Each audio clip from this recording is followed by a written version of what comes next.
14 de febrero del año 2022, 14 de febrero del año 2022, día en que se celebra el amor y la amistad, el amor multidimensional, la amistad multipersonal, multifamiliar.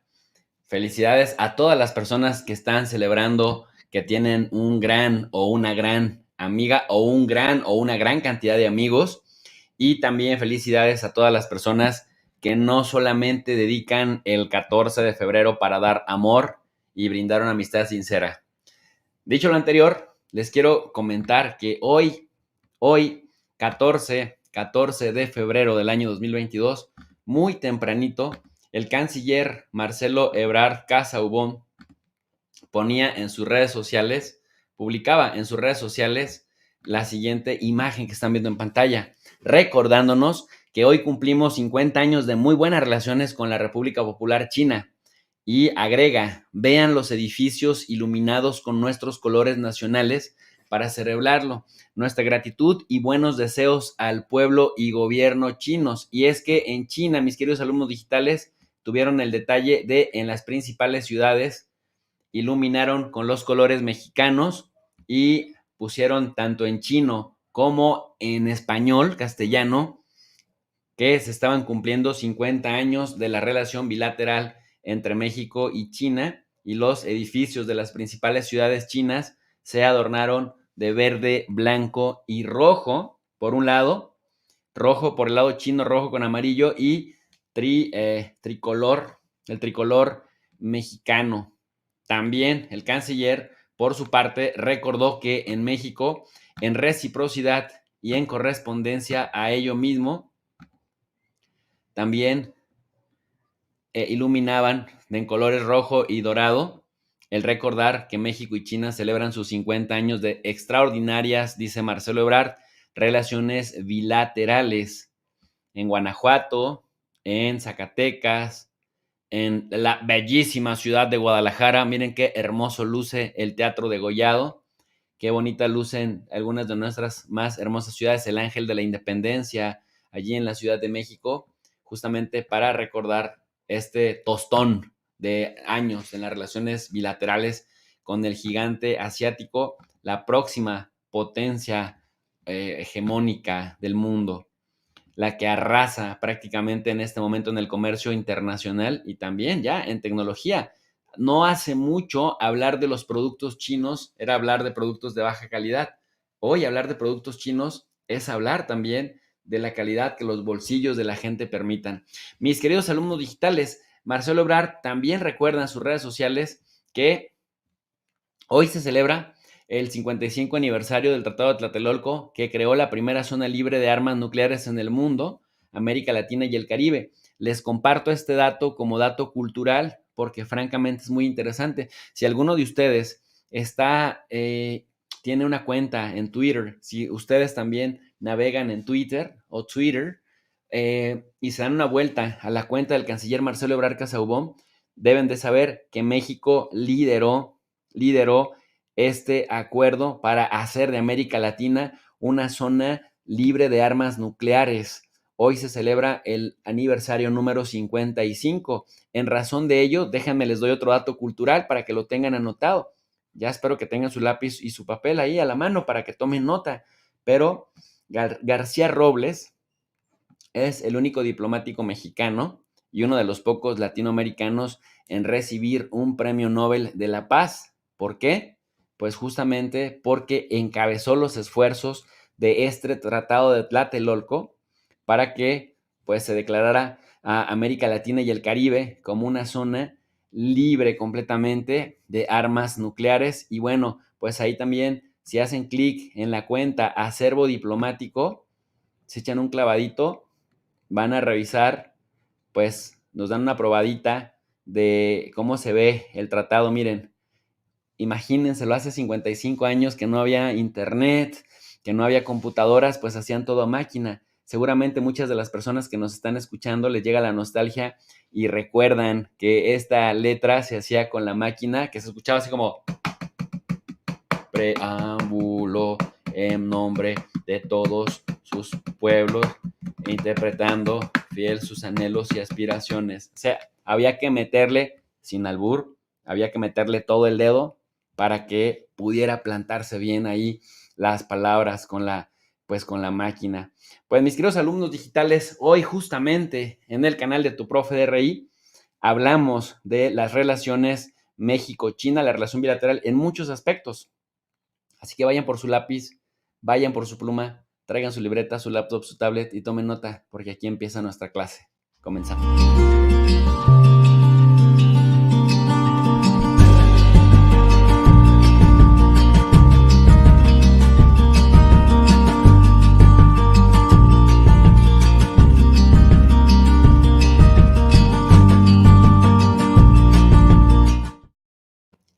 Como dato cultural, la China que hoy en día conocemos, la China continental de los 1.400 millones de habitantes, la China de los liderazgos de Hu Jintao, de Xi Jinping, de Mao Zedong, encuentra sus orígenes en ese calado hasta 1972, cuando China y Estados Unidos hacen las paces, cuando China y Estados Unidos se visitan mutuamente. Richard Nixon viaja a China, Mao Zedong lo recibe abiertamente y aceleran las conversaciones para que China se incorpore al sistema de Naciones Unidas. Sale Taiwán de Naciones Unidas, entra China, ocupa su lugar en el Consejo de Seguridad y desde entonces muchos países occidentales, entre ellos México, firman acuerdos de cooperación con China y normalizan sus relaciones. Quiero agradecerle a David Moreno Lizárraga por el superchat que nos hace llegar. Muchísimas gracias, mi queridísimo David Moreno. Gracias por el apoyo a este espacio educativo y gracias a las personas que nos están acompañando. Quiero compartirles estos datos de la relación bilateral México-China porque vale muchísimo la pena. Vamos a hacer esta dinámica como suele suceder en el cine. En el cine, cuando ven estas películas, primero nos vamos al presente para luego explicar o encontrar su explicación histórica en el pasado.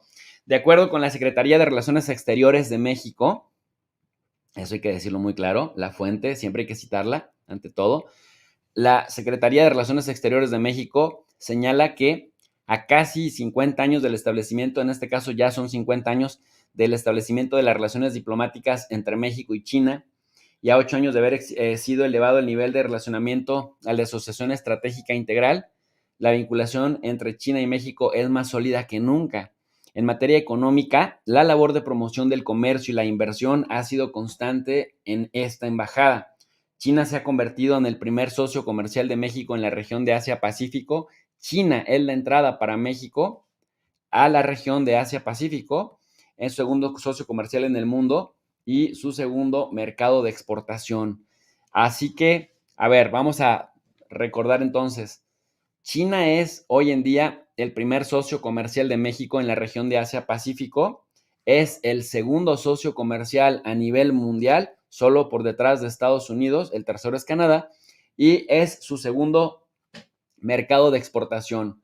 Es decir, al mercado que más exportamos nuestros productos mexicanos es a Estados Unidos, pero el segundo lugar es a China. Así que México, miren ustedes, estamos por un lado con con la hegemonía estadounidense y por otro lado, pues también con los chinos, que ahí estamos cortitos porque es nuestro segundo mercado de exportación. Los productos mexicanos, después de ir a Estados Unidos, al lugar que más van es a China justamente. Quiero agradecerle con muchísimo cariño a Violeta Martínez por el superchat que nos manda. Nos desea un feliz día de la amistad. Feliz día, mi querida Violeta. Muchísimas gracias por apoyar los esfuerzos educativos del canal de Tu Profe de RI. Dice la Secretaría de Relaciones Exteriores que en materia de comercio bilateral, para el año 2019, el comercio llegaba a los 90,188 millones de dólares. En exportaciones, le estamos exportando a los chinos en 2019 7,136 millones, mientras que le estamos importando, es decir, le estamos comprando 83,052 millones de dólares, de tal suerte que la balanza comercial es deficitaria. Significa que los chinos nos venden hasta 8 veces más de lo que nosotros les vendemos a ellos. Dicho de otra manera, los chinos pues desbordan nuestros mercados con sus productos porque le compramos más de lo que les podemos vender. En el año 2020 esto descendió por el tema de la pandemia, pero no descendió tanto, descendió a 81.579 millones de dólares en exportaciones. Aumentamos nuestras exportaciones casi en 800 millones de dólares, 7.969 millones de dólares. Se redujo en 10.000 millones las importaciones, o sea que ahí vamos cerrándole un poco la brecha, ahí va un poquito, pero siguen todavía en una proporción de 9 veces más lo que nos venden ellos a nosotros que lo que nosotros les vendemos a ellos. La balanza comercial es de 65.639 millones de dólares a favor de China. Durante el año 2018 y 2019, dice la Secretaría de Relaciones Exteriores, el comercio bilateral registró un crecimiento sostenido que lo ubicó en máximos históricos superiores a los 90.000 millones de dólares. A pesar de las interrupciones del comercio internacional por la pandemia por COVID-19, el comercio bilateral con China mostró una caída de solo 9.54% según las cifras del año 2020, aunque las cifras preliminares del año 2021 muestran indicios que permiten prever que al cierre del 2021 se hubieron recuperado pues los niveles de comercio bilateral observados entre 2018 y 2019. En 2020, el monto total de exportaciones a China se ubicó en un máximo histórico de 7.969 millones de dólares, lo que representa un incremento del 18.72% en comparación a las cifras observadas en 2017. El parteaguas para la renovación de los vínculos bilaterales se dio en 2013 con la suscripción de la Declaración Conjunta México-China y la decisión de elevar la relación bilateral a nivel de asociación estratégica integral en el marco de la visita a México del presidente de China, Xi Jinping, lo cual permitió el estrechamiento acelerado de los intercambios en todos los ámbitos. Para ambos gobiernos, la Asociación Estratégica Integral provee un marco sólido para el diálogo político y las crecientes relaciones económicas, así como la cooperación bilateral y multilateral. Esta gráfica que ustedes ven en pantalla nos indica en la parte de la base los años, en la parte de la columna nos indica ahora sí que los millones de dólares y en la parte de la derecha nos indica el déficit que se tiene. Entonces, prácticamente, si vemos de 2010 a 2020, en una década, en color tinto o en color guinda están las importaciones y en color verde lo que nosotros le vendemos a los chinos. La balanza comercial dice que aunque de 2019 a 2020 pudimos llegar a venderles casi 8.000 millones de dólares, pues lo cierto es que les compramos 73.000 millones de dólares, lo cual pues hace que nuestro déficit comercial con los chinos esté en 65.000 millones de dólares. Es decir, ellos nos venden 65.000 millones de dólares más de lo que nosotros les podemos vender a ellos. Y pues no es casual porque en el caso, por ejemplo, de nuestra relación comercial con Estados Unidos, a Estados Unidos nosotros le tenemos un superávit, o sea, le vendemos más a Estados Unidos de lo que ellos nos venden a nosotros por la simple y sencilla razón de que los productos mexicanos suelen ser más baratos que los productos estadounidenses. Por lo tanto, pues es lógico que los estadounidenses nos compren más de lo que nosotros les compramos a ellos. Pero al revés, con China hay más equilibrio en el costo de los productos y por lo tanto, pues sí, efectivamente, nosotros les estamos pues comprando más cosas que a veces les sale más a los productores más barato comprárselo a China o comprar los insumos a China, que eso se traduce al final de cuentas en el acumulado en la balanza comercial, que fabricarlo acá mismo en México. Porque además los chinos aplican una cosa que se llama estrategia depredadora de precios, que es llegas con costos muy bajos, con precios muy bajos, quiebras o mandas a la quiebra a la competencia y luego, pues ya una vez que te adueñas del mercado, puedes ir expandiéndote. Y eso pues ha hecho de China una estrategia muy interesante porque China puede sostener esas pérdidas que tiene con la estrategia depredadora de precios. Las pérdidas que tiene mientras aplica esa estrategia la puede equilibrar con otras sucursales en otros países. Entonces, en la tarea de promoción, dice la Secretaría de Relaciones Exteriores, en la tarea de promoción de exportaciones a China, los productos agroalimentarios mexicanos se han ubicado en un lugar prioritario. Básicamente, a pesar de las restricciones por la pandemia, en 2020 se logró que el primer cargamento de plátano mexicano llegara a China y que se concretara la firma de protocolo para la exportación de sorgo mexicano. Asimismo, se registró un importante aumento de las ventas de carne de cerdo, porque recuerden que en China hubo una pandemia también de los cerdos, o vamos a llamarle más que pandemia, pues sí, una mortandad tremenda, eh, que mató al 50% de los cerdos en China, de los puerquitos, pues de los marranitos, para que no se me vayan por otro lado. Entonces, pues China tuvo que comprar marranitos, cochinitos, cerditos de todas las partes del mundo, y México prácticamente aumentó las ventas de carne de cerdo a China para que los chinos pues pudieran también satisfacer la demanda de su mercado interno. También se impulsó la negociación de acuerdos para exportar aguacate de Jalisco y limón persa, entre los más importantes. Recuerden que en este momento Jalisco está viviendo pues una cosa buena y una mala.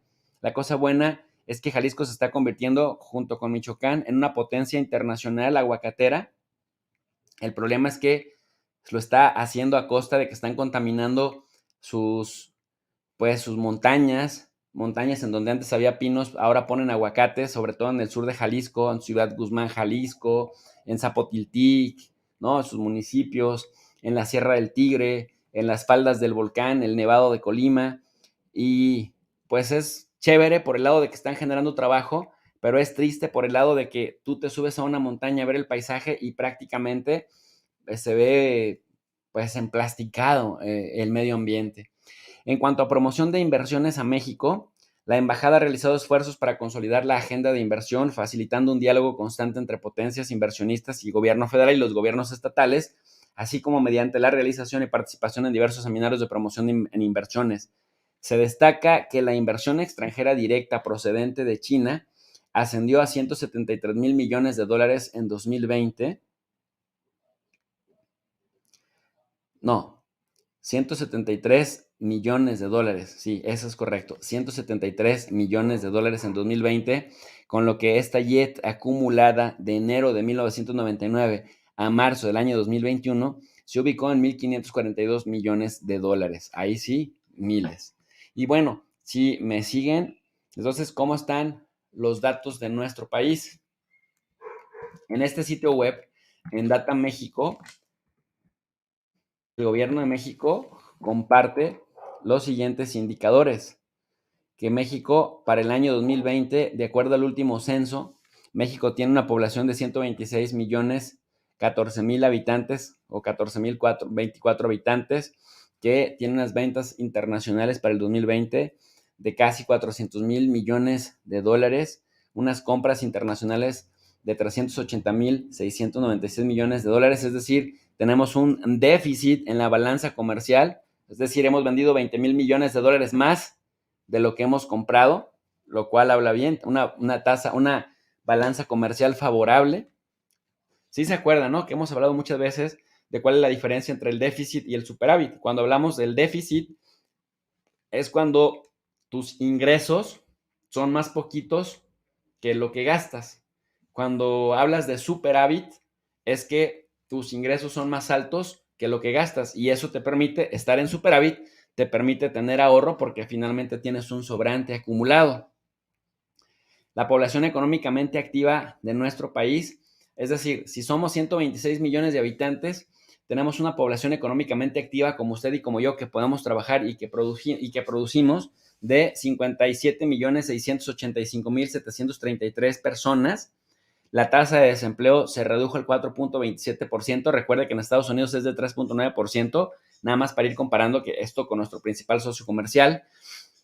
Hay una tasa de informalidad laboral, es decir, de gente que sí trabaja, pero no está registrada en salarios, no está registrado en seguridad, es decir, pues finalmente es informal.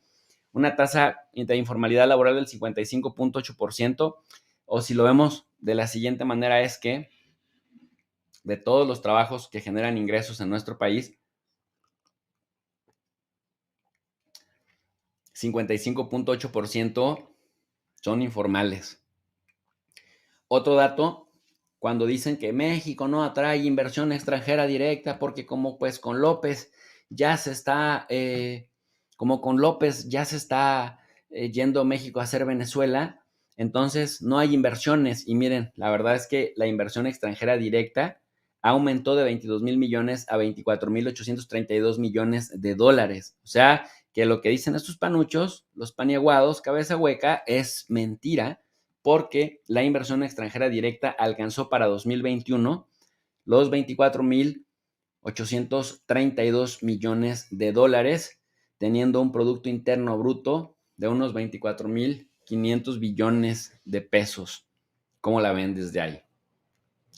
Bueno, quiero compartirles entonces, mis queridos alumnos digitales, habiendo arrojado ya esa lluvia de datos, una reflexión que mi yo del pasado hace con el doctor Abraham Navarro, experto en el escenario regional de Asia y principalmente experto en China, en el escenario regional de China, que pues me gustaría compartir con ustedes porque considero que la reflexión vale mucho la pena.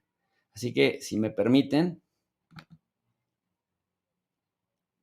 ahora sí que, como diría el clásico, si me permiten, entonces en plural, nos dejo en buenas manos. Vamos a escuchar qué decíamos de esta relación. Para poder entender cómo se llegó al 72 y luego del 72 a la fecha, cómo fueron estas relaciones en la época priista, en el caso mexicano. Claro que sí, Jesús. Siempre existe el riesgo de ir demasiado lejos en el pasado, pero también puede ser iluminador. Voy a tratar de ser muy breve en este respecto. Los orígenes más remotos de la relación entre lo que hoy conocemos como México y China claramente datan de la Nueva España, del periodo virreinal, donde pues el elemento de relación más importante es el llamado Galeón de Manila, o también llamado Nao de China, que fue pues una ruta comercial que se estableció en el siglo XVI y que va a marcar la pauta de pues una relación muy dinámica de comercio y de finanzas, y voy a decir de finanzas, ¿por qué?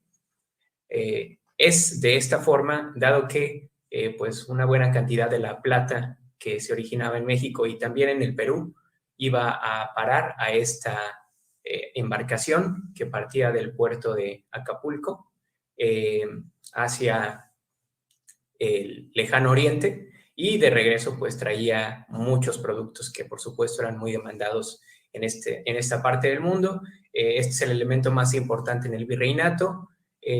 Otro elemento muy importante que va a definir la relación entre la Nueva España y China va a ser el gran crecimiento demográfico en China, que pues alcanza cerca de los 360 millones de individuos por ahí de 1812 al momento de nuestra, bueno, poco antes de que se realice formalmente nuestra independencia, y esto va a implicar que haya un aumento de la migración de China, y esto es muy importante mencionarlo porque a lo largo del periodo de Porfirio Díaz, el asunto de la migración va a ser importante en un primer momento porque se va a promover, sobre todo en los últimos años del régimen de Díaz, y porque ya con los gobiernos revolucionarios la migración va a ser vista desde otra perspectiva, como una amenaza a la identidad cultural mexicana, como un problema de orden laboral incluso, y así llegamos entonces a un momento en que la relación va tomando como pauta esta cuestión de la migración. ¿Qué podemos decir en términos de inicio formal de la misma? Bueno, justo en el último año del siglo XIX, 1899, se firma un tratado muy importante, es el Tratado de Amistad, Comercio y Navegación entre China y México. Y este tratado pues cumple con dos funciones en su momento, que es brindar en el lado de México pues la posibilidad de buscar mercados para la plata mexicana, también por supuesto abastecerse de bienes asiáticos que son muy preciados y pues también establecer límites a los impuestos que se cobran. ¿Por qué es importante conocer esto para efectos de la cuestión del tiempo del priismo? Bueno, básicamente porque, como ya lo dije, la migración va a marcar el, eh, el tema de la relación y porque eventualmente pues va a conducir también a que se traten otros temas importantes como son también el comercio. Otro punto de los antecedentes sería tratar la propia Revolución Mexicana, porque sabemos bien que el priismo deriva de pues el régimen que se funda tras la conflagración que tiene lugar a principios del siglo XX. Y pues en la Revolución Mexicana los temas dominantes de la agenda van a ser la reclamación por parte de los gobiernos de China, y digo los gobiernos porque es un periodo que va a ser muy inestable en ese país, como también lo fue en el nuestro. Va a haber reclamación por daños que sufrían los chinos en el auge pues, de la violencia revolucionaria en nuestro país. Y también otro punto importante será el crecimiento de flujos migratorios chinos hacia nuestro país.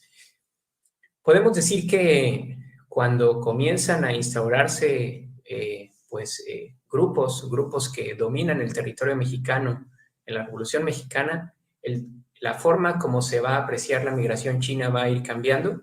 Se va a marcar un fuerte racismo que incluso va a devenir en violencia contra a varias comunidades chinas, sobre todo en el norte del país. Es famosa la matanza de chinos en Torreón, lamentablemente, y todo esto pues va acompañado de, ¿cómo decirlo?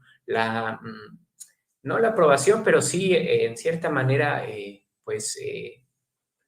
una perspectiva de los gobernantes mexicanos que concuerdan con la necesidad de limitar la migración china por principio de identidad, es decir, en los años 20 y 30, sobre todo en los 20, va a prevalecer la idea de que si se ha de fomentar un tipo de migración en nuestro país, debe ser una migración que sobre todo pues sume a lo que entonces llaman pues el perfil racial predominante en México. Eso lo tomo de las líneas de una investigación histórica, cualquier cosa que esto signifique. Sabemos que México es un país bastante variado en ese sentido, pero supongo que en estas líneas buscaban los gobernantes mexicanos, algunos políticos, sobre todo expresar que tenemos una herencia hispánica, ¿no? Y en ese sentido tendríamos que procurar la migración europea.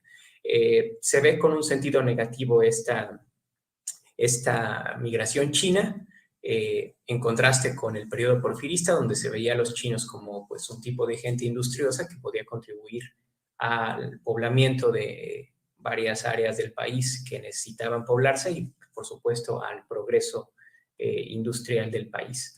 ¿Qué otros temas hay importantes a inicios del siglo XX? Bueno, el asunto del reconocimiento que se podía dar a gobiernos chinos, como el gobierno, por ejemplo, de Yuan Shikai, que es un periodo pues, muy interesante en la historia de China, donde pues, este general incluso llega a proclamarse nuevo emperador de China una vez que la dinastía Qing ha caído.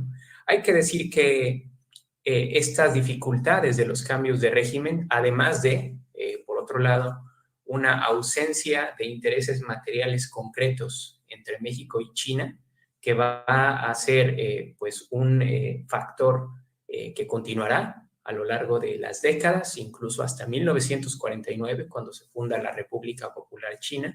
Hay todavía una ausencia de intereses materiales concretos que fomenten o impulsen a los políticos mexicanos y a otros actores relevantes a buscar una relación más estrecha, incluso como un signo de que la relación va a ser inestable. En las primeras décadas del siglo XX está el hecho de que la propia Secretaría de Relaciones Exteriores buscó denunciar. Denunciar es la palabra jurídica que se usa para un gobierno que busca separarse de un tratado. En 1919, la Secretaría de Relaciones Exteriores buscó denunciar el Tratado de Amistad, Comercio y Navegación con el objetivo concreto de detener la migración china hacia México. Se van a esgrimir otras razones, pero básicamente sabemos que lo que importa aquí es que en estas décadas la perspectiva estadounidense que se tiene sobre la relación siempre va a marcar también la pauta que va a seguir México para para definir su relación con China, y esto no va a ser la excepción para las décadas que siguen. El gobierno mexicano, los gobiernos mexicanos van siempre a mirar a la postura de Estados Unidos para definir su relación con China. Entrando en algunos detalles sobre gobiernos revolucionarios, de los cuales pues obviamente deriva el propio PRI, primero como Partido Nacional Revolucionario, podemos mencionar el propio gobierno de Álvaro Obregón, que pues en su momento trataba el asunto de los grupos antichinos en el país como un asunto de orden laboral, es decir, que los chinos representaban una competencia onerosa a los trabajadores mexicanos y que por lo tanto pues se debía pues tolerar este tipo de oposición que podía ser bastante violenta, y pues en esta lógica se buscaba impugnar ese tratado de amistad y navegación. Los años que siguen al gobierno de Obregón, ya con el gobierno de Plutarco Elías Calles, seguirán teniendo el tono antichino que había caracterizado al propio gobierno de Obregón, y como dificultad añadida a la relación en estas décadas está el hecho de que, nuevamente, como ya dije, los cambios de régimen en China pues siempre van a inducir pues intermitencia en la relación, es decir, una falta de comunicación pues que va a acompañar a la diplomacia. Algo muy destacado en este sentido es que pues el gobierno mexicano no va a tener una delegación asentada en China, precisamente por todas las dificultades que está viviendo el país. Por lo tanto, el representante mexicano para tratar con China es el mismo que estará apostado en Tokio, en Japón. Y este es un síntoma de que hay dificultades prácticas para mantener la relación. Podemos también mencionar el elemento de la llamada Ley General de Migración de 1936, que es también abiertamente discriminatoria y racista. Busca, por ejemplo, limitar mediante cuotas el ingreso de chinos, haciendo excepción para los grandes inversionistas. Requiere también que se obtenga un permiso especial para poder entrar al país. En fin, esto nos lleva a que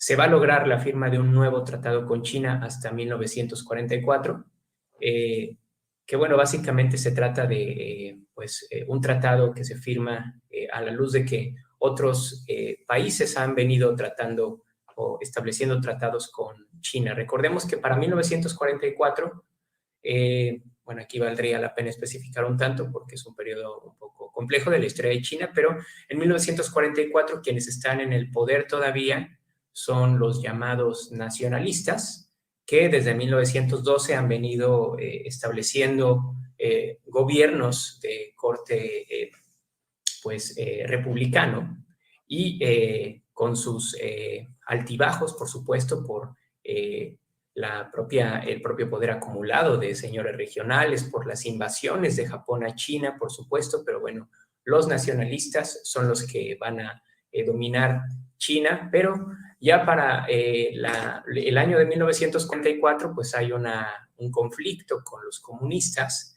y con respecto a la relación con México, México mantendrá relación con este gobierno nacionalista. Los comunistas todavía no llegan al poder, pero para 1949 es claro que están a punto de hacerse del control total del país, y bueno, ya en 1950 pues esto ya está bien declarado. Incluso en octubre del 49 se declara la fundación de la República Popular. Y es así como llegamos al año de la fundación de la misma. Y bueno, ¿qué podemos decir sobre las otras décadas para llegar al punto que nos planteas, que es muy importante, que es 1900? ¿Puedo interrumpir aquí un momento? Claro que sí. Nada más para dejarle claro a la gente que de esta guerra civil en China, de esta guerra civil entre comunistas por un lado y capitalistas por otro. Los de Chiang Kai-shek eran los capitalistas que se tuvieron que ir a Taipei, la capital del actual Taiwán, y los comunistas son los que se quedaron con la China continental. Y pues que México apostó un poco en aquella época por el gobierno de Chiang Kai-shek. Es decir, las relaciones de la apuesta de México fue un tanto, no sé si decirlo equivocada, pero también un poco influida por Estados Unidos en el sentido de que estamos hablando de una época en donde empieza con mucha fuerza el impacto de la doctrina Truman, anticomunista, a todo lo que da, y por otro lado también empieza el macartismo en Estados Unidos un año después, que todo lo que huela a comunismo hay que erradicarlo de la faz de la tierra, y todavía pues más en el patio trasero, ¿no? Que era México desde entonces. Entonces, estas son parte de las razones por las cuales México apuesta por Chiang Kai-shek, y por esta razón, digo, tú corrígeme si no hay relaciones con la China comunista entre el 50, 60 y en los 2 primeros años del 70, ¿cierto? Sí, incluso yo diría que más que una opción fue una imposición, es decir, la determinación de Estados Unidos para prevenir cualquier posible inclinación de México hacia el reconocimiento de la China comunista estaba presente. Un ejemplo concreto que puedo dar de ello es la presión que ejerció Estados Unidos para que bajo ninguna circunstancia el gobierno mexicano vendiera petróleo a China que pudiera terminar en los aviones que participaron en la guerra de Corea. Conviene aquí hacer algunas aclaraciones para que el público nos pueda seguir claramente. Desde las primeras décadas del siglo XIX, China se vio asediada por una presencia cada vez mayor de potencias extranjeras. La primera en tener esa presencia es Gran Bretaña. Y como ya lo mencionamos en una sesión anterior, pues viene el asunto de las guerras del opio que inician por el descontento de China hacia la introducción masiva de opio como una medida de compensar el equilibrio comercial entre Gran Bretaña y China. Gran Bretaña buscaba revertir la tendencia negativa y lo logra. Esto lleva a una guerra que pierden los chinos, después lleva a una imposición de medidas punitivas, castigos, indemnizaciones, eventualmente lleva a otra guerra donde se va a sumar Francia, y de esta manera los europeos van arrancando pues pedazos de territorio a China, no le invaden completamente, pero son territorios que ellos administran para garantizar relaciones comerciales impuestas. Y después viene Japón, que ya para el cambio de siglo se convierte en una potencia muy importante y que a lo largo de las primeras décadas del siglo XX va a ser la principal fuerza invasora hacia China, y esto genera una enorme inestabilidad.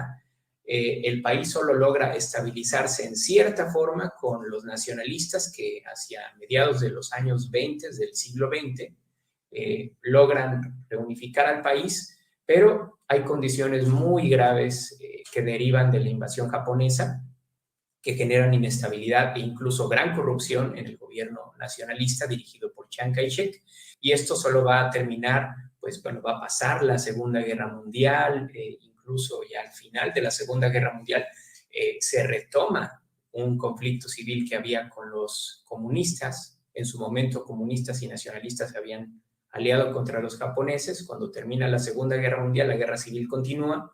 Los comunistas cuentan con el apoyo de la gente, pues por estos problemas de corrupción y de ineficiencia que tenían los nacionalistas, y logran hacerse del poder en la China continental.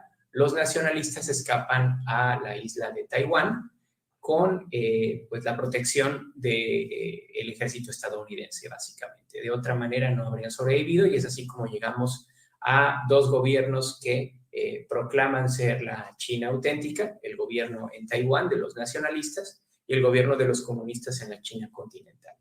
Entonces, estas consideraciones hay que tenerlas presente para explicar las relaciones entre China y México, en el sentido de que hasta 1972, que es cuando México reconoce a la República Popular China, a la China continental, la China comunista.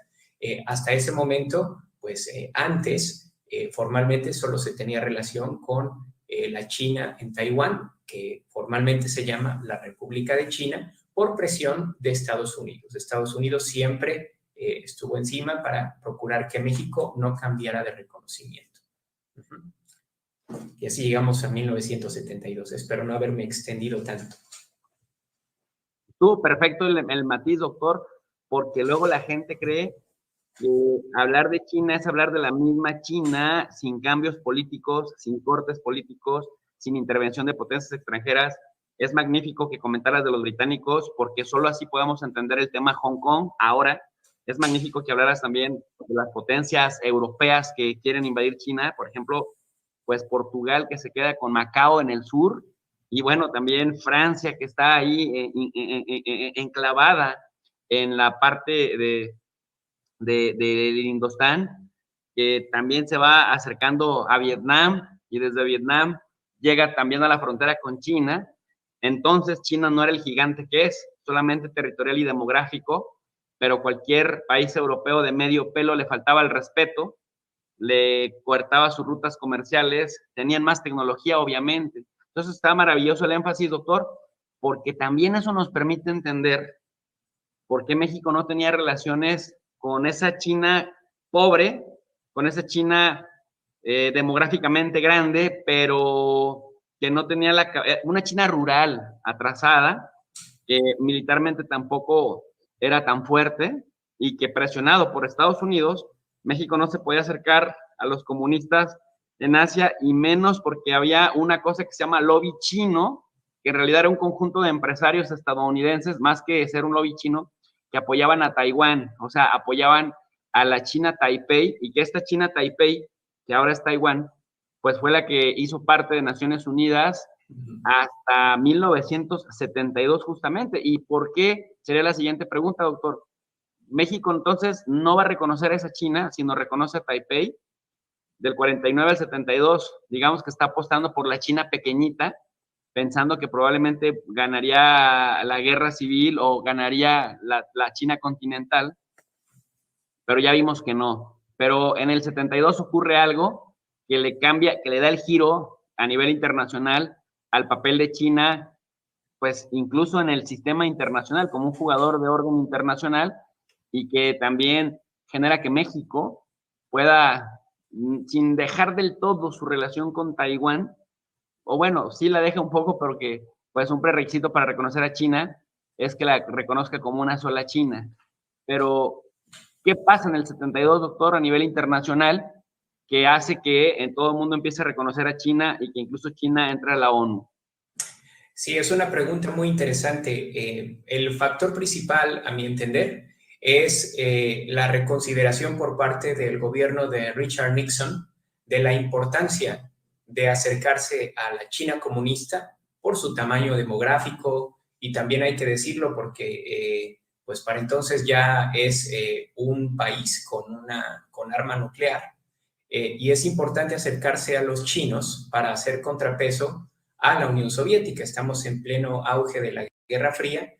Hay otros factores también importantes que van a definir el acercamiento con Estados Unidos, que es el hecho de que ya varios países venían buscando que la China continental ocupara el asiento de China en Naciones Unidas, pero había una serie de candados procedimentales para que tal iniciativa prosperara en la Asamblea General. Estos candados se van superando. Iniciativas anteriores habían sido rechazadas. Estos candados se van superando por el interés que tienen varios países de comenzar relaciones comerciales con una China con un enorme potencial comercial. Creo que esto lo mencioné quizás en una de nuestras sesiones anteriores, pero los japoneses sabían muy bien esto y por ello mantuvieron relaciones comerciales, aunque no de forma oficial, con pues sectores económicos en China continental, a la vez que mantenían también relaciones muy fructíferas comerciales con la China de Taiwán. Entonces, estos factores se van juntando para que efectivamente ya para el 72, cuando ya Nixon ha realizado su famosa visita a China, donde se reúne con Zhou Enlai, pues claramente Estados Unidos va marcando la pauta para que otros países comiencen con su reconocimiento. Ya Francia lo había hecho antes, Canadá promovió el reconocimiento exitoso también en el 71, y Estados Unidos le va a tomar 7 largos años todavía formalizar ese reconocimiento, pero esto entre otras cosas porque pues, está sumido en su propio escándalo Watergate y otros asuntos, pero efectivamente Estados Unidos va a marcar la pauta y aquí yo diría que se cumple otra directriz de las relaciones entre México y China que se había marcado desde inicios del siglo XX y que es que los diplomáticos mexicanos están siempre muy atentos a la dirección que toma la relación entre Estados Unidos y China, porque ciertamente están preocupados de no querer entrar a disgusto con Estados Unidos en un asunto que pudiera comprometer los intereses de ese país y traer conflictos con México en asuntos comerciales. Entonces, creo que México va siguiendo la pauta, pero pues también me gustaría escuchar si quieres comentar sobre otro factor que pudiera haber influido en este cambio en 1972. Definitivamente, querido doctor Abraham Navarro, ya nos hiciste un magistral resumen de esto que cambia de alguna manera la historia de las relaciones económicas en Asia, que cambia también la manera en la que China es percibida, porque aunque son comunistas oficialmente, para Estados Unidos, a raíz de lo que ya explicaste, China se convierte en el país comunista bueno, que hay que arrancárselo de los brazos a la Unión Soviética. Y aprovechando que el marxismo maoísta es diferente del marxismo-leninismo de la Unión Soviética, y que hay un choque, de hecho, entre la Unión Soviética y la República Popular China, al punto que la Unión Soviética llega a considerar utilizar sus armas nucleares en contra de China. Entonces, y también que China tenía un distanciamiento en esta época, en los años 70, también con la India. Entonces, Estados Unidos entra al quite porque, es cierto, China también ya era una potencia nuclear, aunque no del tamaño de la Unión Soviética. Pero a través de la política anglosajona, del divide y vencerás, Estados Unidos intentaba vencer al bloque comunista desde la teoría o desde la doctrina Truman de combate contra el comunismo, justamente primero dividiéndolos y agudizando esas divisiones para que se redujera la posibilidad de que en algún momento los chinos y los soviéticos se volvieran a integrar. Entonces, como bien lo dices, Estados Unidos abraza con Richard Nixon, que hace un viaje histórico para China, abraza a China y esto permite dos cosas: que Taiwán le ponga un ultimátum a Estados Unidos y le diga, si tú estableces relaciones con China, yo me salgo de la ONU y también nuestras relaciones se van a coartar. Y pues ese es el resultado, que Estados Unidos le dijo bye bye, literal, como en los partidos de fútbol, sale Taiwán, sale China Taipei de la ONU, sale del Consejo de Seguridad, se reincorpora China, la China continental, la China de Mao Zedong, se incorpora al Consejo de Seguridad como uno de los miembros permanentes del Consejo de Seguridad. Y prácticamente, doctor Abraham, en esta idea, hablando en términos geopolíticos, en este cambio de paradigma de cómo se acercaba Estados Unidos a China con distancia, pero después cuando los empieza a ver como los comunistas buenos, entonces ya permite que todos sus aliados o todos los países subordinados al bloque capitalista en este contexto de la Guerra Fría también puedan empezar a abrir relaciones para abrazar al comunista bueno, al que le acababan de arrancar de los brazos a la Unión Soviética, y en ese contexto México se apunta, pero también hay una coyuntura importante en México, que sale un presidente conservador en 1970, el criminalazo, asesinote de Gustavo Díaz Ordaz, que era poblano de derecha extrema, bueno, pues el de los Juegos Olímpicos y el del Mundial del 70. Que se el de Hocicón sale al balcón también.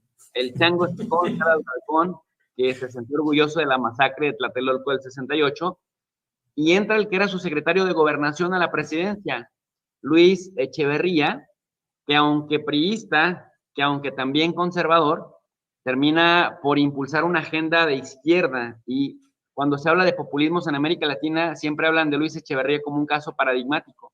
Entonces, en esta vertiente de impulsar dos cosas, el acercamiento a países socialistas, también impulsa el tercermundismo, la política de México con los del tercer mundo. La gente que nos está viendo, aclararle una cosa, doctor, siempre creen que decir país tercermundista es hablar de países, peyorativamente hablando, de países pobres, de países atrasados.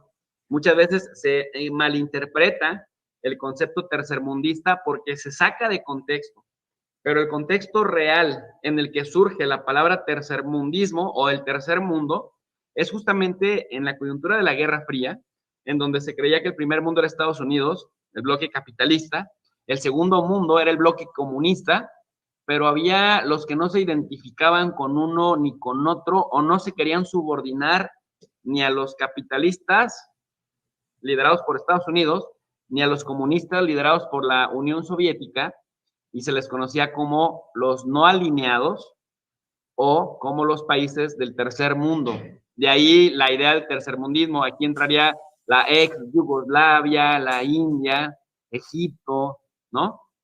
Y de pronto también se le medio identifica ahí a México. Y digo se le medio porque aunque Luis Echeverría sí hizo serios esfuerzos por acercarse a Yugoslavia, a la India, a Egipto, también es cierto que por otro lado, pues nuestra proximidad geográfica limita mucho nuestras estrategias geopolíticas en el mundo, porque pues en esta relación asimétrica obligatoria con Estados Unidos, con esta frontera compartida de más de 3,000 kilómetros, pues prácticamente hacemos lo que podemos con lo que tenemos, y en ese contexto, aunque México quería ser un no alineado, pues la geopolítica lo obliga a alinearse con Estados Unidos en buena parte de las ocasiones, aunque se presume mucho que con los gobiernos priistas tuvimos mucha autonomía. Pero bueno, en ese contexto, para no desviarme del tema de la relación bilateral entre México y China, porque es apasionante, pues un poco de contexto no le caía mal a la gente, a las más de 428 personas que nos están viendo, que se están desvelando con nosotros en este sábado, para entender esta doble circunstancia. A nivel sistémico, a nivel internacional, Estados Unidos, líder del primer mundo, le arrancaba de los brazos comunistas a la Unión Soviética, líder del segundo mundo, a China, y entonces da luz verde para que los demás países subordinados a Estados Unidos empiecen a aperturar sus relaciones con China. A China esto le súper conviene porque además de que entra Naciones Unidas con la puerta abierta, con bombo y platillo, porque llega hasta el Consejo de Seguridad de Naciones Unidas, en donde solo los miembros permanentes, los 5 miembros permanentes, tienen la prerrogativa de poder vetar una resolución, y China entraba con esa facultad. Pues le convenía a China muchísimo que los países a los que Estados Unidos les había palomeado también abrieran relaciones con ellos, porque era una manera de traer inversión extranjera, de ir industrializando el país y de ir dejando los planes quinquenales que habían causado tanto daño en la era de Mao Zedong. Bueno, en ese contexto México inicia relaciones con China continental. La segunda pregunta sería, doctor, ¿cómo empieza? Ya que si en el ámbito internacional estos fenómenos que acabo de explicar son los que nos permiten entender cuál fue la luz de entrada, pues la otra es que Luis Echeverría, un presidente de izquierda, un presidente que se quería acercar al tercer mundo y que quería tener su propia política de acercamiento a países socialistas como Cuba, como Chile, de Salvador Allende, pues obviamente China era un acercamiento obligado, ¿no? Que sería el factor nacional que nos explica este acercamiento. ¿Cómo son estas primeras relaciones, doctor? Bien, antes quisiera puntualizar algo más que es interesante sobre el aspecto del reconocimiento de la China continental, y es que antes de ese año, de 1972, se había seguido la doctrina Estrada en el sentido de distanciarse de toda dinámica de reconocimientos, es decir, había una justificación filosófica para apegarse al principio práctico de no contradecir a Estados Unidos, si lo podemos ver así. Por otro lado, también me resulta claro que China manejó muy hábil su política, y hay que entender que el acceso a Naciones Unidas, pues sobre todo garantiza un fin muy importante para el régimen chino en esos momentos, que es la seguridad. Como bien señalas, ya había habido un conflicto importante con la Unión Soviética por diferencias doctrinarias, pero también personales entre Mao Zedong y Nikita Khrushchev, que en otro momento podemos comentar, pero bueno, ya yendo propiamente a la cuestión de cómo inicia la relación, has descrito muy bien el sentido que quiso dar Luis Echeverría Álvarez a la política exterior mexicana. Es una gran paradoja que se haya querido colocar como presidente de izquierda cuando pues sabemos que tuvo un papel muy destacado en la logística de la represión del 68. Pero bueno, efectivamente Luis Echeverría creo que quiso aprovechar el momento de auge de este movimiento de países no alineados en el que China pues tiene un lugar muy importante. Y en este sentido, evidentemente sí, el gobierno va a buscar promover la causa de los intereses de los países que pues en el discurso oficial llama como subyugados a los intereses de las grandes potencias. Y sí, en estos primeros años es importante observar que México carecía de capitales para la inversión y también se enfrentaba a nivel interno presión por el empleo, había servicios, presión por el acceso a servicios y por el crecimiento de la población. Y por otro lado, había fricciones con Estados Unidos por cuestiones de comercio. Entonces, al gobierno de Echeverría le interesaba adoptar esta postura de izquierda para generar legitimidad hacia sí mismo. En este sentido, coincide con China en el discurso y aquí se anota un éxito importante el gobierno de Echeverría cuando consigue que China apoya a México en la firma del Tratado para la Prohibición de las Armas Nucleares en América Latina, conocido normalmente como Tratado de Tlatelolco. Este es un punto muy importante porque recordemos que China no podría sumarse a un tratado general de prohibición de las armas nucleares porque por cuestiones de seguridad China precisa de tener estas armas. De otra manera, pues pensemos que simplemente tiene frontera con la Unión Soviética y, por supuesto, una experiencia de conflicto militar directo no oficial con Estados Unidos durante la Guerra de Corea. Entonces, el gobierno mexicano se anota un éxito muy interesante en conseguir el apoyo de China en este respecto. Continuando con una tradición que ya venía marcando el gobierno en el sentido de pues, promover la paz internacional. Respondiendo a la pregunta de qué pasó inmediatamente después de Luis Echeverría. ¿Cambian un poco las relaciones, doctor, con López Portillo? ¿Se mantienen en la misma tesitura que con Luis Echeverría? ¿O se desinflan las relaciones? Que hay que decirle a la gente también, otro contexto importante. Cuando se va a Echeverría, Echeverría es el primer presidente ya del siglo XX que deja súper endeudado a México. Por eso se le conoce como un gran populista, porque el tipo hablaba y hablaba y hablaba y hablaba, y fue bueno para saquear los recursos del país. Pero luego viene la bonanza petrolera mexicana, que del 76 al 82, en el sexenio de López Portillo, otro ladronzazo o ladronazo, que le toca la bonanza petrolera, se descubren los yacimientos de Cantarell, y México empieza a ser visto como una potencia petrolera. En ese contexto, China coincide con el auge de que China también va para arriba, empieza a abrirse a muchos mercados, a establecer relaciones diplomáticas desde el 72, no solamente con Estados Unidos y México, sino con una veintena de países que además también estaban logrando sus independencias entre los años 60 y los 70, pero para finales de la década de los 70, China empieza a crecer no solamente mucho, sino brutalmente. De hecho, 1979 es un año en el que China alcanza un crecimiento de hasta el 11%, y México pues también crecía por ahí del 6%, no estaba tan alejado, a diferencia pues de que con los gobiernos neoliberales de Salinas de Gortari para acá, se presume y se echa fanfarrias cuando México logra medio crecer al 4%, o al 3.5%, pero en el contexto de la bonanza petrolera de López Portillo, coincide que tanto China como México van para arriba. Esa es una idea, ¿cómo es la relación, doctor? La relación mantiene pues obviamente un ánimo de cooperación, pero me parece que entre 1976 y ya propiamente el tiempo del cambio de las reformas, China también está en un proceso muy delicado, que es una transición de poder.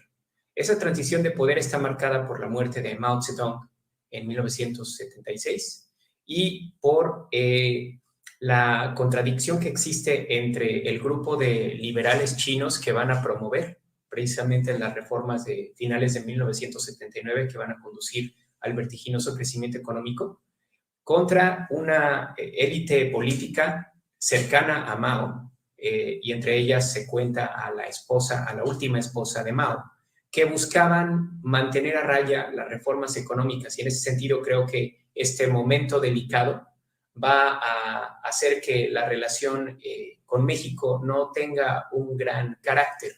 Se mantiene el ánimo de cooperación, pero no hay grandes momentos en este pequeño periodo. Lo que sí podemos decir es que a partir del gobierno de Miguel de la Madrid se inaugura un cambio interesante, que es que los mandatarios mexicanos van a procurar visitar China.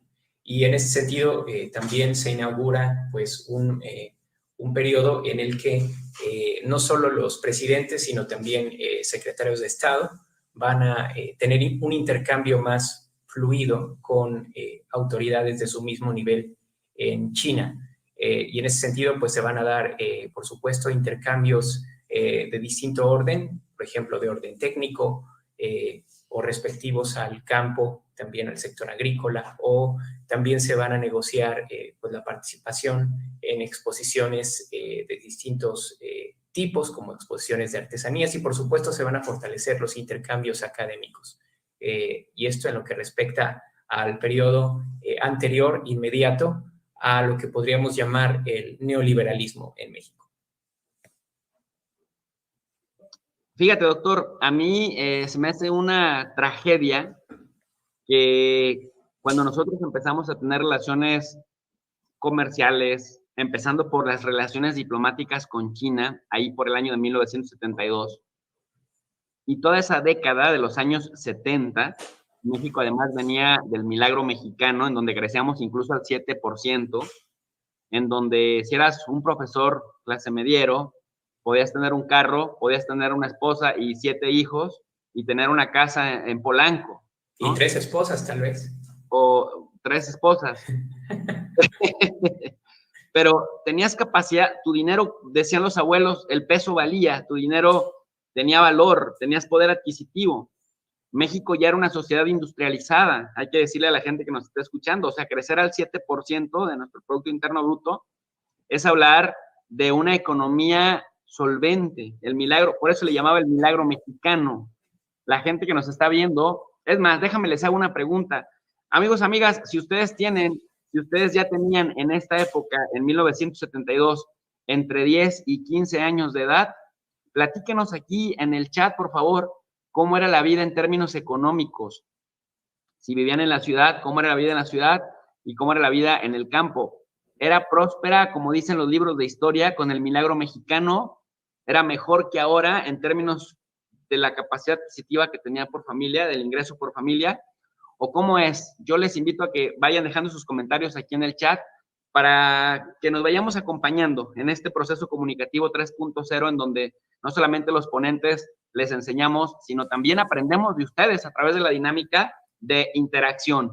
Bueno, en ese contexto, doctor, México llega un poco más fuerte que China en el 72. Esta China que venía además golpeada por la mortandad de millones de personas que se morían de hambre literal, con los planes fallidos, el gran salto adelante de China, los planes quinquenales que trajeron tragedia económica que se tradujo en muerte de por lo menos 10 millones de personas, se calcula, ¿no? México venía de un proceso, decíamos, de crecimiento industrial, de crecimiento económico, una sociedad 50% urbanizada. Ya el PRI para los años 70 ya era toda una maquinaria que llevaba por lo menos 45 años en el poder. Tenemos el mercado con Estados Unidos que no se aprovechaba tanto. Pero, doctor, China en una década nos dio la vuelta y en los años 80 tenemos la otra crisis con el otro ladronazo de López Portillo, que juró de que defendería el peso como un perro y después terminó llorando como perro por no haber podido defender el peso. Sufrimos una gran devaluación, sufrimos una crisis económica, toda la bronca que se echó López Portillo con los medios de comunicación y todo el problema que se echó con la nacionalización de la banca. México dejó de ser sujeto de crédito a nivel internacional y empezamos con la década perdida, que se va también a agudizar más con el oscuro sexenio de Miguel de la Madrid, que como bien dices, pues impulsaba cuestiones culturales, empezó a hacer cuestiones protocolarias, etcétera, etcétera. Pero a donde quiero llevar esta conversación, doctor, es a que mientras esa China rural empobrecida de 10 años atrás, 72, necesitaba aperturarse al mundo, necesitaba inversión extranjera y supo capitalizar la inversión extranjera que llegó a China, México, y para el 79, China ya empezó a despegar como potencia económica y que los 80 fueron lamentables y fueron trágicos para México en términos económicos, pues China se fue. Empezó a crecer a más del 9% de manera sostenida año con año, mientras que México, pues, le pasó lo que les pasó a los países, a las potencias occidentales, ¿no? Sufrieron en la década de los años 80, incluido Japón, por ejemplo, que es un país asiático, y ahí donde se va la diferencia, ¿no? Mientras que México estaba acá, empieza a hacer esto, China empieza a elevarse, hasta que dejamos de verle el polvo a esa élite política china. Le tocó a Miguel de la Madrid. ¿Algo de esto lo arregló Salinas de Gortari, doctor? ¿O con Salinas, cómo fue la relación? Salinas mantuvo el asunto de las visitas de alto nivel y estableció algunos mecanismos formales para intensificar esta cooperación, como la llamada Comisión Mixta China-México, que trataría temas de economía, comercio, ciencia y tecnología. E incluso Salinas de Gortari también pues se va a reunir con Jiang Zemin, que es el presidente de la República Popular, para tratar de establecer acuerdos en materia de cooperación económica, cultural, diplomática, científica y tecnológica. Sin embargo, retomando pues, lo que has planteado en el debate, la conversación que estamos teniendo, es que, pues no obstante estos arreglos formales, lo que tenemos es un contraste, al margen de la relación bilateral, lo que tenemos es un contraste de perspectiva respecto a los fines o a la orientación que va a llevar la política económica de ambos países. En el caso de China, lo que le permite despegar de forma tan notable, en primera instancia, es pues la serie de cambios que implementan los líderes chinos, sobre todo bajo la sombrilla de Deng Xiaoping, que es el gran artífice de las reformas. Y paradójicamente lo que hacen los líderes chinos es pues, retomar reformas que ya se venían, de las cuales se sentaron las bases precisamente en ciertos aspectos del primer plan quinquenal.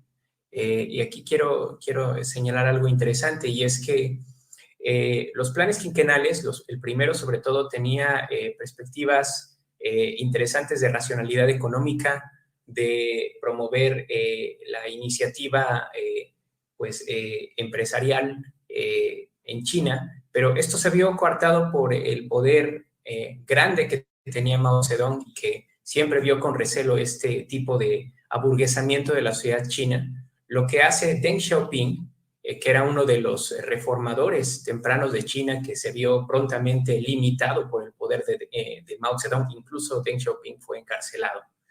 Cuando Deng Xiaoping se hace del poder, no formalmente, pero tras bambalinas, porque nunca será el presidente de China, pero será el hombre con el poder, es poder retomar ese proyecto de los liberales chinos, y lo que hace primero Deng Xiaoping junto con los reformadores es devolver el poder en el campo, por ejemplo, a los propietarios privados. Se deshace del esquema de las comunas y todo esto.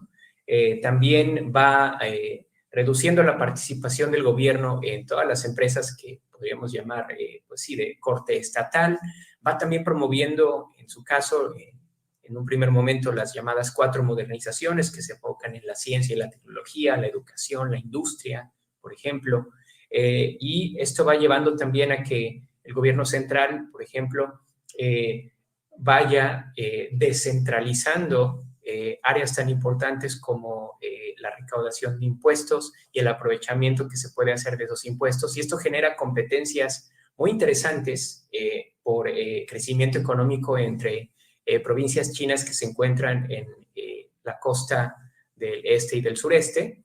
Y aquí viene un factor bien importante también. China promueve pues una gran capacidad de mano de obra que además pues se paga muy barata, y esto atrae grandes capitales de inversión precisamente con el acercamiento con Estados Unidos, con su inclusión en Naciones Unidas, y esto va a permitir índices de crecimiento muy importantes. En contraste, yo diría que en el régimen mexicano, sobre todo en el caso pues, de Miguel de la Madrid y Carlos Salinas de Gortari, lo que llevan consigo es una inercia del ingreso petrolero que artificialmente pues sí generó una derrama económica que nuestros padres, en nuestro caso, pues vivieron cómodamente, en el sentido de que un empleo de término medio era suficiente para poder financiar, por ejemplo, la compra de una casa, o qué decir, por supuesto, del automóvil. Es una riqueza que de alguna manera va llegando a distintos sectores de la población, pero el problema es que también va acompañada de enormes índices de corrupción. No es que no haya corrupción en China, la corrupción en China también es importante, pero el hecho de que en China pues ha habido, no es una apología del autoritarismo lo que voy a decir, pero aunque hay corrupción en China, también, por supuesto, hay autoridad estatal para que en momentos específicos el gobierno central imponga una directriz sobre cómo debe hacerse las cosas. A veces incluso ha habido pues redadas, digamos, contra políticos corruptos, y esto aunado a la estrategia económica que ya he descrito, acompañada del ahorro de la población y los bajos niveles de pago que se tienen que hacer por la mano de obra, pues llevan a un contraste muy grande, ¿no? Volviendo a la relación, pues yo diría que la relación bilateral va a estar marcada en estos años por los intercambios de alto nivel, pero aquí hay que entender algo más. Creo que como parte de la revisión histórica de la relación entre México y China, podemos decir que ha habido una gran distancia geográfica, no obstante la globalización, que ha impedido a los empresarios mexicanos, pero también a los gobernantes, tener una luz sobre la importancia de fortalecer las relaciones con China y con otros actores incluso. Podemos, por ejemplo, apreciar que en la diplomacia china, en la diplomacia mexicana, la mira siempre ha estado en Estados Unidos, y uno de los momentos donde esto queda más marcado, y ya lo veremos siguiente sesión, pues con los gobiernos del PAN esto suele ser así, la orientación a Estados Unidos, pero en los años del PRI también, Estados Unidos fue la relación más importante, y la relación con China, aunque formalmente se mantiene y aunque hay intercambios de alto rango, no hay un proyecto serio por parte de los gobiernos mexicanos priistas para profundizar esa relación. Y voy a poner un ejemplo para ya cerrar mi pequeña intervención en este momento. Hay poco interés por estudiar a China, por fomentar el estudio de China en las décadas de los 70s y 80s, con la excepción grande de los estudios sobre ese país que se dieron con la fundación del Centro de Estudios de Asia y África del Colegio de México. En esos años no contamos con centros ni con una gran cantidad de académicos que estudien a China. Pero desde los años 60 los chinos vienen estudiando profundamente América Latina en sus centros de estudio de áreas sociales. Entonces, ese contraste nos habla mucho, pues sí, del carácter estratégico que tiene la relación con los países de América Latina para la perspectiva de China. En México, en los años del priismo y en los que le siguen después, va a haber una falta de visión. Ese es el diagnóstico, no solo mío, de varios académicos que han estudiado la relación a lo largo del tiempo. Doctor Abraham, para cerrar entonces la primera parte de estas sesiones, que tendremos 4 sesiones de la relación bilateral China-México, con Zedillo al final no mejoró la relación como con respecto a Carlos Salinas de Gortari. Antes de entrar al tema de Zedillo, quisiera comentar que hay otro momento importante en la relación que tiene que ver con el ingreso de China al Foro de Cooperación Asia-Pacífico, al cual va a ingresar México en 1993. Esto para mencionar que al menos habría un foro regional donde, en teoría, los diplomáticos chinos y los mexicanos podrían tener otro contacto. Pero en el 94, como sabemos, se firma el Tratado de Libre Comercio, bueno, de hecho se firma en el 92, el Tratado de Libre Comercio de América del Norte, y esto, creo yo, es importante mencionarlo porque va a añadir un bono a México como país colindante con Estados Unidos, en el cual pues puede convenir, por supuesto, fortalecer la inversión por parte de otros países, pero nuevamente lo que me parece que sucede es que, no obstante la firma del Tratado de Libre Comercio, pues del lado de China va a haber un cierto cuidado para no pues despertar gran suspicacia del lado de Estados Unidos, porque veremos que en la relación con otros países de América Latina, China va a tener una actitud más asertiva, más abierta respecto a establecer vínculos y relaciones con esos países. Entonces sí quería comentar sobre este Tratado de Libre Comercio, que pues ha sido muy importante también. Y otro punto de la relación en el momento de Carlos Salinas de Gortari es que, bueno, otro mecanismo más que se establece es el de consulta política entre las cancillerías de los dos países, pero no cambia mucho la relación con esto. Bueno, ya comentando sobre el presidente Zedillo, igual, creo que no hay grandes cambios, hay reuniones bilaterales de alto nivel, pero no cambios sustantivos que puedan ir más allá de esto.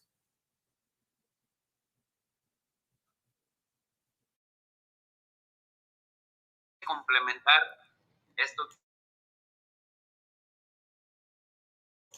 Ese es mi yo del pasado con el doctor Abraham Navarro García, reflexionando sobre los 50 años de la relación bilateral México y China, en un momento en el que Estados Unidos está buscando pleito tanto en Rusia con el tema de Ucrania como en China con el tema de Taiwán. China se ha convertido en la puerta de acceso al comercio en el Indo-Pacífico para México.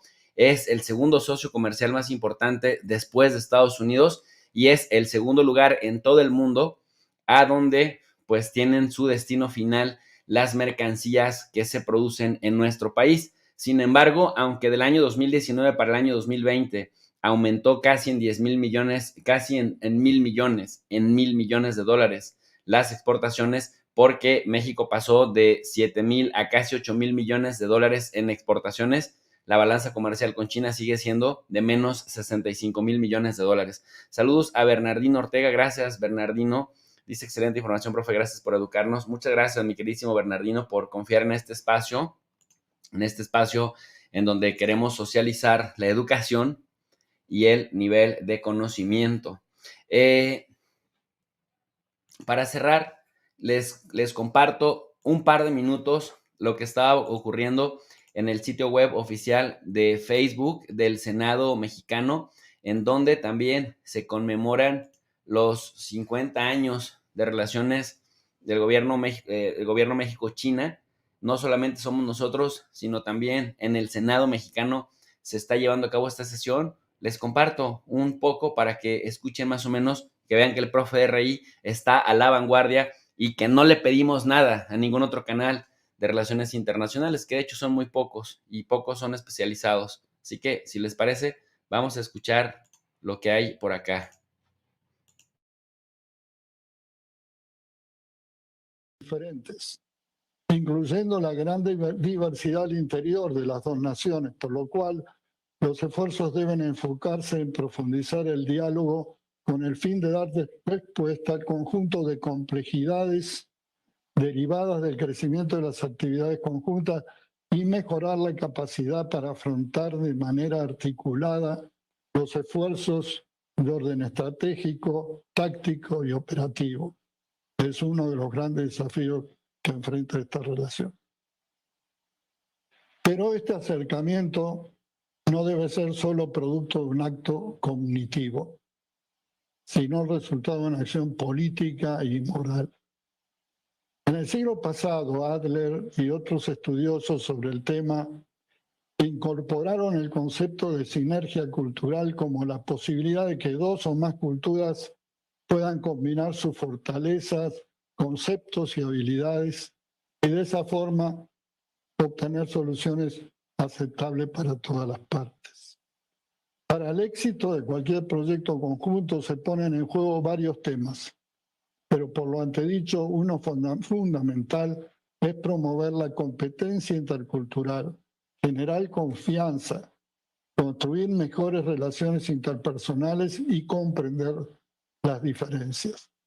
Nuestra propuesta se orienta a encontrar alternativas para que el desarrollo de las relaciones entre ambos países, además de sus importantes consecuencias en las transacciones económicas entre ellos, tengan repercusiones a nivel de la región de América Latina y el Caribe.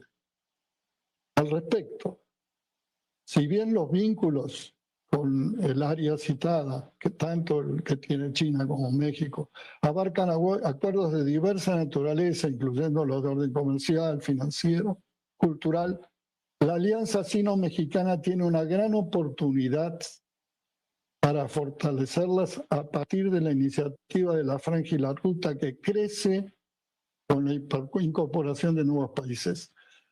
Hasta ahora son 20 economías de América Latina y el Caribe. Debo citar que la semana pasada el presidente Fernández de Argentina firmó el memorándum de entendimiento entre Argentina y la República Popular China con relación a la IFR.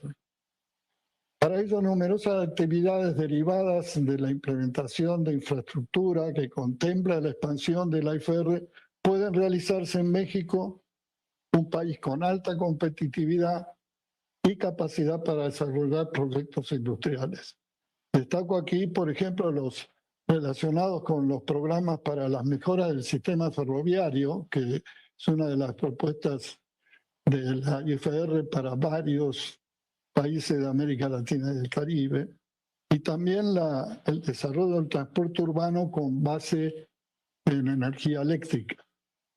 Esto no significa que todas las industrias relacionadas con los avances de la iniciativa deben tener como único actor latinoamericano a México, pero sí que esta nación puede constituirse como uno de los puntos nodales. El progreso económico en el continente americano primero depende del desempeño eficiente y eficaz de sus propios recursos humanos y materiales. Pero será crucial su articulación con las capacidades financieras tecnológicas de China, Estados Unidos y de otras naciones en el continente americano, en el que México será protagonista. La mirada conjunta y las acciones entre México y China hacia el sur del continente es un punto medular para el progreso propio y de los demás países del área. En este contexto quiero retomar a Veracruz, con quien había iniciado, porque durante los 250 años de las actividades desarrolladas por la nao china tuvo un rol fundamental junto a Acapulco en el comercio asiático y europeo.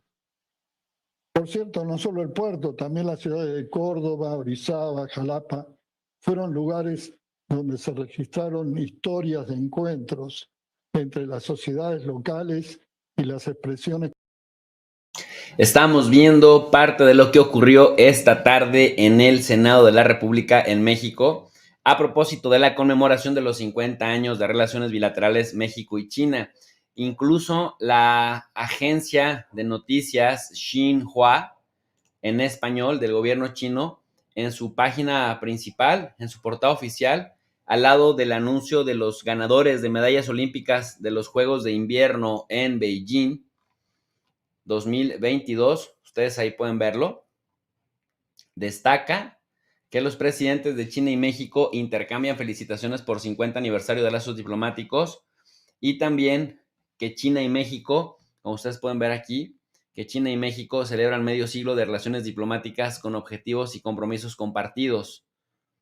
Cuando uno ya pasas a la página del artículo Presidentes de China y México intercambian felicitaciones por 50 aniversario de lazos diplomáticos, nos encontramos con el siguiente artículo, bastante interesante, que dice lo siguiente: el presidente chino y su homólogo de México, Andrés Manuel López Obrador, intercambiaron hoy lunes mensajes de felicitaciones por el 50 aniversario de las relaciones diplomáticas entre los dos países. En su misiva, Xi Jinping recordó que tanto China como México son países con civilización e historia de larga data y que los intercambios amistosos entre sus pueblos se vienen llevando a cabo desde la antigüedad. Desde el establecimiento de relaciones diplomáticas hace medio siglo, especialmente tras constituir su Asociación Estratégica Integral en 2013, China y México han desarrollado sus nexos de manera ágil, beneficiándose de una creciente confianza política mutua, intercambios amistosos y cooperación en multitud de campos, señaló Xi. El presidente chino también dijo que ante la peor pandemia del último siglo, China y México se han mantenido unidos prestándose ayuda mutuamente, lo que ha dado un ejemplo al mundo de solidaridad internacional en la lucha contra la COVID-19. El árbol de la amistad China-México ha florecido con frutos abundantes, beneficiando de manera tangible a los pueblos de ambos países. Xi afirmó también conceder gran importancia al desarrollo de las relaciones China-México y expresó su disposición a trabajar junto con Andrés Manuel López Obrador para apoyar este 50 aniversario como una oportunidad para unir fuerzas, construir sobre los éxitos del pasado y avanzar hacia el futuro. Xi también resaltó su voluntad de trabajar con su homólogo mexicano para impulsar la tradicional amistad existente entre ambos países, fortalecer la cooperación de beneficio mutuo, estimular el desarrollo común y enriquecer de forma constante el contenido de la Asociación Estratégica Integral China-México, con el objetivo de que sus pueblos puedan ser grandes amigos para siempre, que confían en el otro, además de ser buenos socios que comparten los frutos de la prosperidad.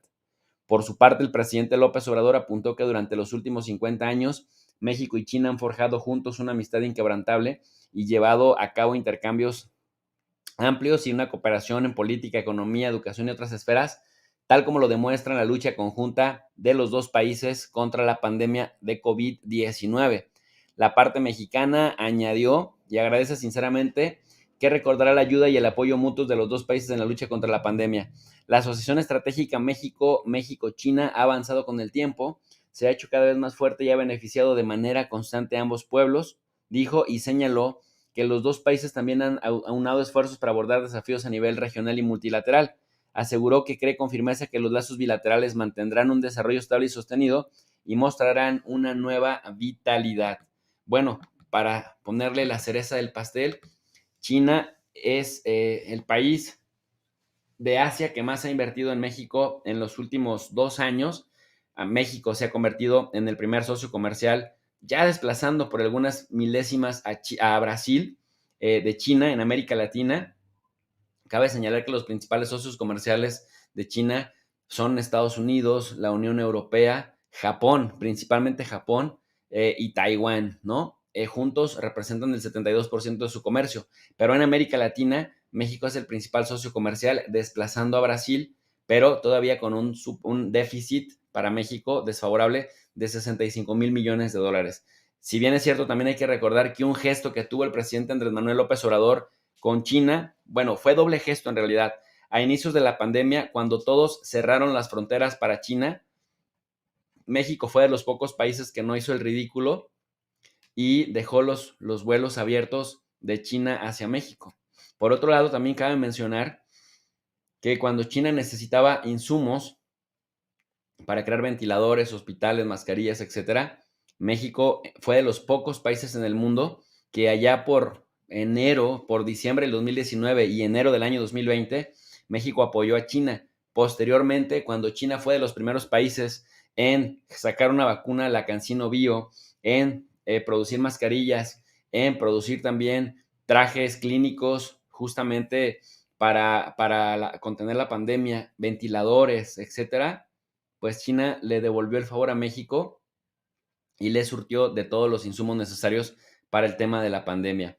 Por otro lado, también otra cosa muy positiva que sucedió entre ambos países es que el presidente Andrés Manuel López Obrador cumplió con su promesa de campaña a la comunidad sino-mexicana y pidió una disculpa pública a nombre del Estado mexicano por los asesinatos ocurridos durante la Revolución Mexicana contra 300 chinos en el norte del país, en el estado de Coahuila. Aquí abordamos el tema en el canal de Tu Profe de RI y bueno, pues prácticamente esto ha hecho que Xi Jinping respete al presidente López Obrador y que China vea en México un país pivote justamente para consolidarse como un socio comercial importante de toda la América Latina. Mis queridos alumnos digitales, pues hasta aquí dejamos esta sesión. Espero que haya sido de su agrado. Espero que haya ampliado los horizontes también más, todavía más aún, y que, de ser el caso, nos apoyen con sus manitas arriba, que nos apoyen con su like. Les pido también que si creen que valió la pena esta conversación con el doctor Abraham Navarro en el contexto de la celebración de los 150 años, ven que solamente en el Senado de la República y aquí en el canal de Tu Profe de RI abordamos el tema. Casi ningún otro canal lo hicieron, pero como es muy importante, hoy predominó en la agenda mediática pues el amarillismo de Lozoya, el amarillismo de Anaya, que no pasa nada, nunca pasa nada con Anaya, pero nosotros, por la flojera de esos temas, que prácticamente pues nunca pasa nada más allá del amarillismo y de las declaraciones de un otro bando, pues preferimos dedicarnos y concentrarnos en lo que verdaderamente importa, que son las relaciones internacionales y lo que ocurre en el mundo. Si no se han suscrito al canal, les invito a que se suscriban al canal de Tu Profe de RI. Vamos que volamos ya para los 140,000 suscriptores. Si ya se suscribieron y les aparece así suscrito, activen la campanita de notificaciones, seleccionen donde dice todas para que YouTube les avise cuando estemos sesionando. Y si está en sus posibilidades y en su voluntad apoyarnos de otra manera, en el botón de unirme, YouTube nos da la posibilidad de hacerlo, y también tenemos nuestra cuenta de PayPal aquí abajo en la descripción del video, y también nuestra cuenta interbancaria con una transferencia a BBVA para pues facilitarles a las personas que nos quieran apoyar. Por su atención, gracias. Nos vemos por la noche en el único y original Club de los Desvelados, en donde analizamos temas de relevancia, de trascendencia, no solamente coyuntural, sino también estructural. Como siempre les digo, son todos y todas bienvenidas y bienvenidos al canal de Tu Profe de RI. Muy buena tarde.